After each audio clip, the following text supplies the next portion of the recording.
Selamat pagi, Shalom saudara-saudara. Kita bersyukur kalau kita masih ada sampai hari ini. Kami masih bernafas, semua hanya oleh karena anugerah dan kebaikan Tuhan saja. Hari ini tidak akan kembali lagi bagi esok hari. Jadi tetap kita menghargai kesempatan yang Tuhan telah memberikan kepada kita untuk kita menghargai waktu yang ada. Saya mau bacakan di dalam Mazmur 105 ayat 4. Carilah Tuhan dan kekuatannya, carilah wajahnya selalu. Di dalam terjemahan lama dikatakan, bertanyalah akan Tuhan dan akan kuatnya, carilah hadiratnya selalu. Kita bersyukur kalau kita masih ada kesempatan, masih bernafas, masih hidup sampai hari ini. Tetapi baiklah kita gunakan hari-hari kita ini bukan untuk bersantai, tetapi kita mencari, lari kepada Tuhan, mencari hadiratnya, duduk diam seperti Maria.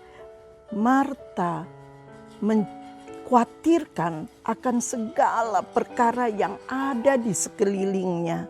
Dia sibuk melayani, tetapi untuk memuaskan dirinya. Tetapi Maria, dia cari hadirat Tuhan. Dia duduk diam di hadapan Tuhan. Dia cari kekuatan yang berasal daripada Tuhan. Saya terhibur oleh ayat ini, dikatakan, carilah Tuhan, carilah kekuatannya. Kapan kita dapat mencari Tuhan? Saat kita berdiam diri, saat kita membaca firman Allah, saat kita duduk diam di hadapan hadiratnya. Sefanya 2 ayat 3 dikatakan, carilah Tuhan, hai semua orang yang rendah hati, kembalilah kepada Tuhan, hai semua orang. Di dalam BIMK dikatakan, kembalilah kepada Tuhan, hai semua orang yang rendah hati di negeri ini, hai semua orang yang mentaati firman-Nya, bertindaklah menurut kehendak Tuhan dan rendahkanlah diri di hadapan-Nya. Ada lagu yang berkata, cari Dia saja yang bisa tolong. Dan satu ada nyanyian yang saya masih teringat sampai detik ini. Hanya ku bisa lari kepada Yesus, karena kita tidak akan dipermalukan, kita tidak akan dirugikan saat kita mencintai Dia, saat kita lari dan bersandar kepada Dia, saat kita mencari hadirat-Nya, kita akan mendapat kekuatan. Kekuatan bukan hanya diperoleh karena kita makan vitamin yang baik, yang kuat, yang serba canggih, tetapi kalau kita lari kepada Tuhan, Tuhan akan menjadi perisai kita, Tuhan akan menjadi penolong kita, Tuhan akan memberi pengertian hikmat kepada kita.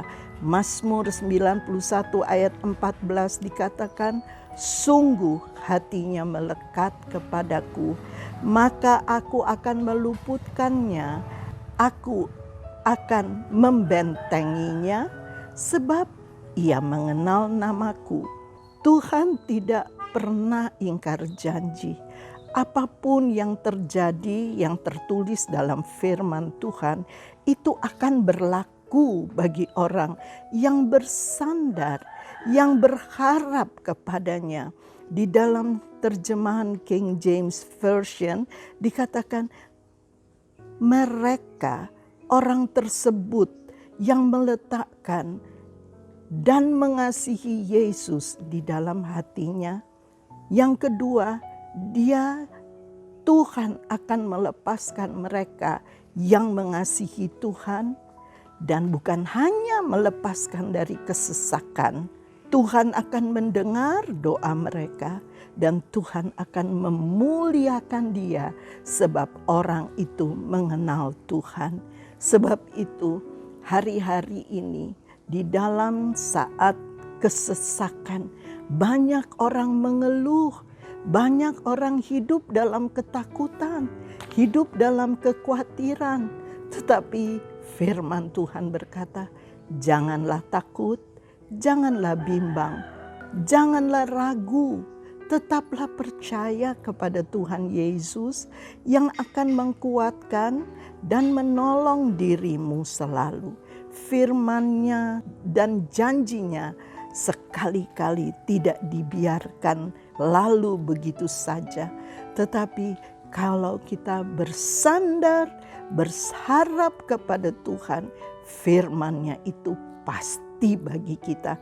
Kita tidak dapat meragukan sebab Tuhan tidak pernah ingkar janji. Sampai detik ini kita masih menikmati penyertaan-Nya, kekuatannya, kesehatannya. Kita tidak perlu ragu, kita tidak perlu gentar. Banyak kali saya dengar orang berkata, selama hampir 2 tahun suami istri itu tidak pernah pergi keluar rumah. Tetapi kok mereka bisa meninggal dalam sesaat? Itu haknya Tuhan.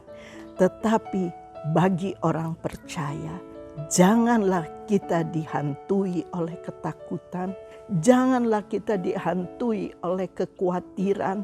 Tetap yakin bahwa Dia yang pelihara kita, Dia yang berdaulat atas hidup kita, bertanggung jawab, dan Dia tidak pernah ingkar janji. Kita sandarkan hati kita dan melekat hanya kepada Tuhan. Firman Tuhan berkata, jangan takut, jangan gentar, tetap pegang teguh janji firman Tuhan. Seperti Daud, di saat ketakutan melanda hidupnya, dia berkata di dalam Mazmur 56 ayat 4, saat aku takut, aku tetap percaya. Inilah kunci bagi setiap orang percaya. Kalau kita tetap bersandar, berserah kepada Tuhan, tetap taat pada saat kesesakan. Mazmur 62 ayat 2 dan 3 berkata, hanya dekat Allah saja aku tenang, daripadanya lah keselamatanku. Dia gunung batuku, Yesus memberikan keselamatan, dan Yesus menjadi kota benteng. Aku tidak akan goyah. Simpanlah janji firman Allah ini dalam hatimu. Sebagai gembala, Bapak Gembala pernah katakan, maka perkataanmu kutaruh dan kusimpan di dalam hatiku. Jangan berita-berita hoaks yang kita dengar, yang mudah kita baca di HP, itu mencekam pikiran kita. Tetapi di balik semua, kita boleh baca, kita boleh tahu, tetapi itu tidak kita simpan di dalam hati. Tetapi firman Tuhan berkata, pada saat aku takut, aku tetap percaya kepada Tuhan Yesus. Pada kesesakan datang, aku tetap mengandalkan Tuhan. Amin. Kita akan masuk dalam doa. Tuhan Yesus, banyak hal yang kami dengar, yang kami baca di dalam media, banyak hal yang kami dengar lewat televisi, kadang-kadang mengejutkan, menakutkan kami, membuat kami khawatir, membuat kami tidak berdaya. Tetapi aku tetap percaya bahwa Engkau hidup, Engkau perisai kami. Nama Tuhan adalah benteng yang terkuat bagi kami. Kami tidak gentar, kami tidak takut, karena kami memiliki Allah Yesus Tuhan sebagai gunung batu keselamatan kami. Kami mempercayai Engkau dan firman-Mu. Firman-Mu itu hidup bagi kami. Bukan firman-Mu, bukan saja hidup bagi kami. Firman-Mu kami simpan di dalam hati. Kalau ada banyak orang ketakutan, ragu dan bimbang, kami berdoa dalam nama Yesus, Engkau usir roh ragu bimbang itu dan taruh di dalam hati kami masing-masing. Roh perjanjian firman itu lengkap terisi dalam batin hidup kami. Kami tidak ragu, kami tidak mau bimbang, kami tidak mau takut, dan kami percaya bahwa Yesus sanggup menolong kami. Keselamatan kami ada sepenuh di dalam Engkau. Tolong mereka yang dalam ketakutan, tolong mereka yang menghadapi masalah, musibah, sakit, penyakit, sembuhkan mereka. Tuhan, biarlah Tuhan harap kami tetap terarah kepadamu, hati kami fokus kepadamu saja. Terima kasih Tuhan, terima kasih. Teguhkan hati mereka yang bimbang dan ragu, dan beri kepastian bahwa janji-Mu ya dan amin, tidak pernah mengecewakan kami. Terima kasih Bapa, segala puji syukur kami kembalikan kepadamu. Dalam nama Yesus kami berdoa. Haleluya. Amin.